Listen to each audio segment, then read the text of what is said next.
17장부터 시작되는 내용은 이 사사들이 활동했던 이 사사기의 배경이 얼마나 부패하고 하나님의 말씀으로부터 벗어나 있는가, 그것을 말씀하시는 장면입니다. 우리가 이미 17장에서 두려움과 그리고 복받고 싶어하는 욕망 사이에서 어머니가 일했고 또 한 사람, 이 미가라 하는 사람이 일하는 것을 보게 되었습니다. 그리고 18장에 이르러서는 우리 원래 레위인이었던 사람이 그가 원래 이 베들레헴에 속해 있는 사람인데 그 청년이 또 문제가 있었다, 그렇게 말씀드렸습니다. 그가 이제 지난번에 이제 단지파 원래 하나님께서 주신 사명의 땅이 있습니다. 정복해야 될 땅이 있는데 그 땅을 버리고, 왜 그러냐면 블레셋 사람들이 있으니까요. 그래서 정복하기보다 보다 더 손쉬운 땅을 찾아 나서는 사람들이 있었고, 그 가운데 이제 정탐꾼 5명이 이제 그 미가의 집에 들려서 제사하는 사람, 이 제사장 레위 사람에게서 이제 정보를 얻게 되었다. 거기까지 말씀을 드렸습니다. 그 라이스로 갔던 정탐꾼 5, 이 문제가 왜 하필이면 5명이냐는 거죠. 이들도 지금 이제 모세가 했던 것처럼 정탐꾼을 파송하고, 그래서 리서치한 다음에 정복을 하자고 하는 건데, 마치 신앙의 행동처럼 보이지만 12명이 아니고 5명을 보냈단 말이에요. 왜 5명을 보냈냐? 여러분, 우리 앞에서 블레셋에 이제 주요 도시가 5개 있다는 말씀을 드렸습니다. 5개가 블레셋의 숫자예요. 그 5명이 가가지고 거기에 정탐하고 오는데, 그들이 정탐하는 기준이 무엇인가? 이들이 염려 없이 거주하며 시돈 사람들이 사는 것처럼 산다. 시돈이라는 도시도 아마 다녀왔을 거거든요. 정탐했을 거거든요. 너무 멋있는 도시였고 잘 사는 도시처럼 보였어요. 그리고 보니까 그 땅에는 부족한 것이 없으며 경제적인 것, 이방의 도시, 그 선진화된 도시와 너무나 닮아 있었다. 그래서 가서 그 땅을 우리가 너무 좋은 땅이니까 정복하자. 세속적인 관점에서 롯이 마치 그렇게 보았던 것처럼 그 땅을 보고 정복하러 가자고 그렇게 이야기하는 장면이 나옵니다. 그리고 이제 단지파 중에서 600명이 무기를 지니고 소라와 에스다올에서 출발합니다. 소라는 다 아시다시피 우리 삼손이 있었던 삼손의 이 거주지였거든요. 그러니까 그 땅이 원래는 삼손과 더불어서 정복하지 못했던 땅을 정복하도록 하는 것이 하나님의 계획이었는데, 문제는 이들이 그 하나님의 계획과는 너무나 멀리 있었고 민족 전체가 멀리 있었고 마찬가지 삼손도 멀리 있었다는 것입니다. 여러분, 그러니까 삼손도 단 사람도, 그리고 이 오늘 이 본문에 나오는 이 미가도, 그리고 레위 사람도 다 하나님의 말씀으로부터 멀리 있는 거예요. 그러니까 도미노 현상처럼 영적인 타락이 일어나니까 잘못된 일만 계속해서 일어나는 것입니다. 그래서 600명 가량이 이제 출발해서 갑니다. 나중에 21절에 보니까 어린 아이들과 가축과 값진 물건들을 앞세우고 길을 떠났다, 이렇게 얘기하는 걸 보니까 다만 가족만 간 게, 이 가족이 다 갔고 군사만 600명이니까 그보다 더 많은 한 2,000명에서 3,000명 사이의 사람이 이 여행 가운데, 이 정복 전쟁 가운데 함께 간 것이죠. 그래서 기란 여아림 가까이서 마한의 단이라는 곳, 이 나중에 지칭되는 그곳에 머물렀다.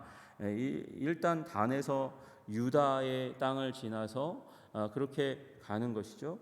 그런 과정 가운데 에브라임 산지에 드디어 이제 이르렀습니다. 마한의 단의 이 진영 가운데 단이 머물렀던 곳을 이제 이름을 마한의 단이라고 부르는 일이 일어나고, 그 다음에 에브라임 산지에 들어갔을 때 이제 전에 미가의 집에 들렸던 그 얘기를 하는 거죠.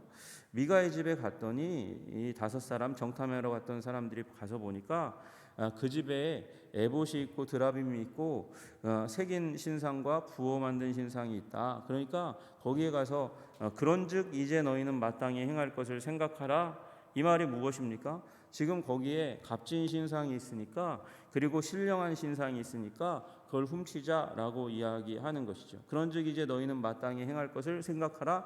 딱 얘기하자마자 부패한 사람들 가운데서는 부패한 생각이 떠오르게 되는 것입니다. 그래서 훔치자고 강탈하자고 그렇게 결정을 내린 거예요. 이유는 두 가지죠. 첫 번째는 비싼 거니까 그런 재구를 장만하는 것 자체가 굉장히 이제 재정적인 소모가 많이 되는 것인데, 여러분 다 아시다시피 은으로 부어 만든 신상은 은 200을 쓴 것이니까 그것 하나만으로도 수지 맞는 건데 에봇과 드라빔이 있어요. 그러니까 그걸 장만하는 것, 그것이 우리 민족에게 경제적인 이익이 될 것이다. 또 하나, 하나님의 말씀으로부터 떠나 있으니까 무슨 생각을 하냐면 이것들만 가지면 우리는 형통할 수 있을 거야 라는 생각을 하는 것이죠. 왜 형통할 수 있을 거라고 생각합니까? 앞에서 그 제사장에게 물었어요. 우리가 하는 일이 어떻게 될 건가? 평안하다 그렇게 얘기하는 일이 일어나는 것이죠. 6절에 나온 대로 평안히 가라, 너희가 가는 길은 여호와 앞에 있느니라. 어떻게 이럴 수 있겠어요? 여러분, 원래 단지파가 정복할 땅이 있는데 그 땅을 외면하고 다른 땅을 찾아가는데 어떻게 평안할 수 있습니까? 거짓 평안이죠. 거짓 말씀이에요. 거짓 선지자가 하는 말이죠. 하나님의 사명을 떠나서 가는 사람이 어떻게 평안할 수 있겠습니까? 그런데 평안을 외쳤고 자기네들이 보기에 좋은 땅을 발견했으니까, 그러니까 이제 그 제구를 찾고 그리고 그 제구에 딸려 있는 제사장을 끌고 오면 우리는 이 정복 전쟁 가운데서도 평안할 수 있을 거야, 형통할 수 있을 거야 생각하는 것이죠. 여러분, 하나님의 사명을 떠나서 결코 형통할 수 없습니다. 거짓 신앙 가운데, 거짓 종교 가운데, 혼합주의 가운데 빠져 있으니까, 하나님의 말씀 가운데 있지 않으니까 이제 헛된 기대를, 헛된 소망을, 헛된 종교 가운데 기대고 있는 모습을 보여주고 있는 것입니다. 그러더니 이제 가가지고 무난합니다. 무난이 아니죠. 위장이죠. 위장해놓고 문안해놓고 그 다음에 가서 문 입구에 600명이 서고 그 제구들을 다 신상과 드라빔과 에봇을 가지고 나옵니다. 가지고 나오는데 더 웃긴 건 그 다음에 보여주는 미가 집의 제사장, 그 청년 제사장, 은혜 받은 사람이에요. 둘 다 은혜 받은 사람이죠. 미가의 집에 있었던 제사장도 자기가 먹을 것과 입을 것을, 그리고 자기의 할 일을, 물론 율법에 잘못된 일이지만 그 일을 얻어서 자신의 인생을 의탁하고 있는 사람의 집이었고, 그리고 여기 와 있는 단의 5명도 은혜 받은 곳 아닙니까? 그곳에 갔을 때, 정탐을 향해 갔을 때 거기에서 먹을 것을 얻고 잠자리를 얻었던, 은혜를 받은 곳이잖아요. 그런데 그곳에 가서 강탈을 하고 나오는데 제사장이 뭐 하는 겁니까? 그렇게 물으니까 잠잠하라, 내 손을 입에 대라, 우리와 함께 가서 우리 아버지와 제사장이 되라. 그렇게 이제 제사장으로 스카우트하는 제의를 하는 거예요. 조용히 하고 와서 우리 족속 한 사람의 집의 제사장이 되는 것보다 이스라엘 한 지파 한 족속의 제사장이 되는 것이 더 낫지 않냐? 그렇게 제안하니까 지금 의혹을 가지고 지금 뭐 하시는 거예요? 그러고 따지려고 했던 자가 그 다음에 20절에 보니까 마음에 기뻐하여, 마음이 돌변했어요. 이 사람들 따라가면 미가의 집에서 내가 받는 것보다 더 많은 것을 받고 누릴 수 있겠구나. 지금 돈에 팔리는 한 제사장의 모습을 보게 되는 것이죠. 그리고 마음에 기뻐해서 우상을 받아가지고 그 백성 가운데로 들어갔다, 그렇게 이야기하는 것입니다. 여러분, 여기에 무슨 모습이 보입니까? 배신의 사람들이 보입니다. 왜 배신의 사람이 등장합니까? 자신의 욕망과 그리고 두려움을 따랐던 사람들 가운데 왜 욕망과 두려움을 쫓아갑니까? 왜 두렵습니까? 하나님의 말씀을 떠나니까 두려운 것이죠. 하나님의 말씀 가운데 거하면 문제가 해결되는데 하나님의 말씀 가운데 떠나니까 이스라엘 백성의 삶의 근간이 흔들리고 제사장이 자기가 얻어야 될 모든 것을 얻지 못하니까 유리방황하다가 여기까지 오지 않았습니까? 여러분, 하나님 말씀 가운데 거하지 않으니까 이스라엘 백성들이 흔들리는 거예요. 먹고 마시고 살아갈 생활의 근간이 흔들리는 것이죠. 여러분, 우리가 하나님 말씀에 충성할 때 진정한 부요와 만족이 오게 되는 줄로 믿으시기를 주님의 이름으로 축복합니다. 그것을 떠나면, 하나님의 말씀을 떠나면, 하나님의 질서를 떠나면 곧 혼돈이 오고, 그리고 빈곤이 오고, 그리고 배신의 자리가 일어난다는 사실을 우리는 기억해야 하는 것이죠. 우리 하나님이 신실하십니다. 우리 하나님은 우리 이스라엘 민족을 복주시기 위해서 율법을 정하시고 율법을 이 민족 가운데 선물로 주셨습니다. 이 이스라엘 민족이 율법을, 하나님의 법을 떠나자마자 무질서가 함께 일어나게 되는 것이에요. 무질서가 일어나니까 삶의 근간이 흔들리고, 그래서 단집하는 자기 사명의 땅을 떠나가고, 레위 사람은 자기의 섬겨야 될, 거주해야 될 그 제사장의 이 레위 사람의 고울을 떠나가는 일들이 일어나게 되는 것이죠. 그리고 혼돈과 혼란이 가중되는 일이 일어나게 되었습니다. 그러므로 우리는 하나님의 말씀 가운데 거해야 될 줄로 믿으시기를 주님의 이름으로 축복합니다. 그 가운데 질서가 있고 부요가 있는 것입니다. 생명이 있는 것입니다. 그리고 신실한 하나님의 백성으로 살아갈 수 있습니다. 배신의 사람으로 살지 않을 수 있는 것입니다. 오늘 하나님 앞에서 하나님의 법을 따라 살기로, 하나님의 식을 따라 살기로 결단하는 우리 한성의 백성들 다 되시기를 주님의 이름으로 축복합니다.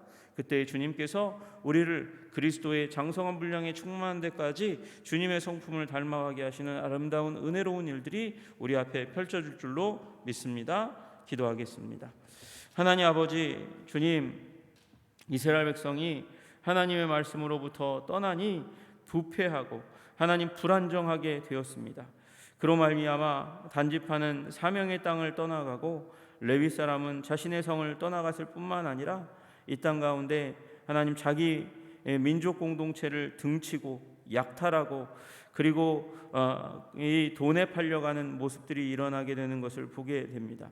주님은 신실하셨는데 신실한 주님의 말씀을 떠나니 주님, 이스라엘 백성들도 더욱더 큰 부패 가운데 초라한 모습으로 변화되어 가는 것을 보게 됩니다.